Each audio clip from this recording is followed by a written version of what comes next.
HMDA రీరా కార్యదర్శి శివబాలకృష్ణ కేసులో సంచలన విషయాలు వెలుగులోకి వస్తున్నాయి. ఏసీబీ కస్టడీలో ఆయన వెల్లడించిన విషయాలతో హెచ్ఎండిఏ మాజీ principal secretary IAS Arvind Kumar చుట్టూ ఉచ్చు బిగుసుకుంటున్నట్టు తెలుస్తోంది. వివిధ రియల్ ఎస్టేట్ కంపెనీలు, ల్యాండ్ సెటిల్మెంట్లలో అరవింద్ కుమార్ పాత్ర ఉన్నట్లు శివబాలకృష్ణ తెలిపారు.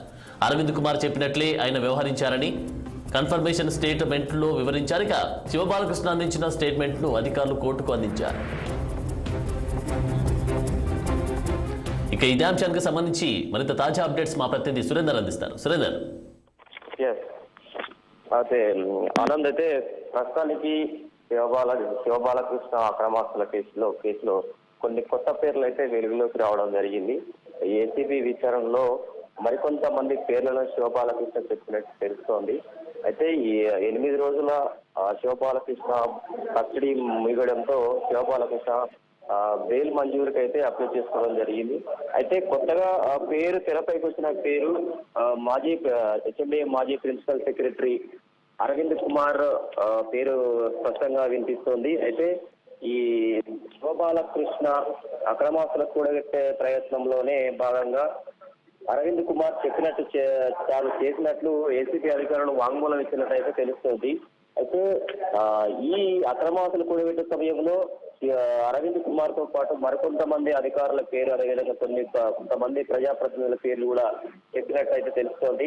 మొత్తం మీద ప్రధానంగా ప్రస్తుతము మాజీ ప్రిన్సిపల్ సెక్రటరీ అరవింద్ కుమార్ పేరు స్పష్టంగా తెలుస్తోంది.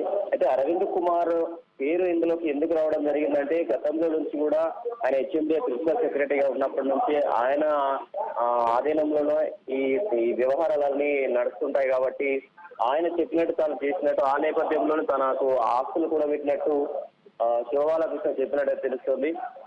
దాంతో పాటు ఈ మనీ లాండరింగ్, అదే మనీ సేకరణ విషయంలో, అదేవిధంగా భూమి కొనుగోలు, అదేవిధంగా రియల్టర్లు, బిల్డర్ల నుంచి లంచాలు వసూలు చేసి పై అధికారులకు ఇచ్చినట్టు కూడా శివబాలకృష్ణ చెప్పినట్టు తెలుస్తోంది ఏసీబీ అధికారులకు. దాంతోపాటు ఈ మాజీ సీఎస్ సోమేష్ కూడా ఈ వ్యవహారంలో ఉన్నట్టయితే కొన్ని వార్తలు వస్తున్నాయి. కానీ అది ఎంతవరకు అనేది ఏసీబీ విచారణలో మరికొద్ది రోజులు తేలనుందంటే. అరవింద్ కుమార్ తో పాటుగా ఇంకెంతమంది ఈ యొక్క లిస్ట్ లోకి వచ్చే అవకాశం కనిపిస్తా ఉంది? ఈ యొక్క ఇన్ఫర్మేషన్ అంటే ఇన్వెస్టిగేషన్ ఎలా కొనసాగుతుంది అసలు ఈ ఇన్ఫర్మేషన్ సంబంధించి?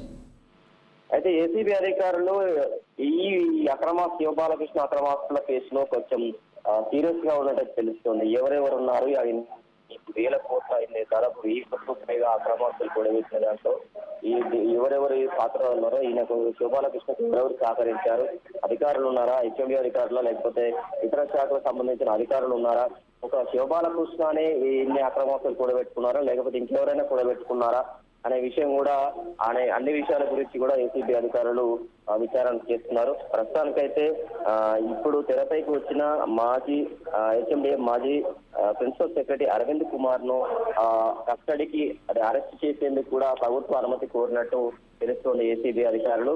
అయితే త్వరలోనే 1-2 రోజుల్లో దీనిపై మరింత స్పష్టత వచ్చే అవకాశం కనిపిస్తోంది. ఆనంద్. Thank you Surender.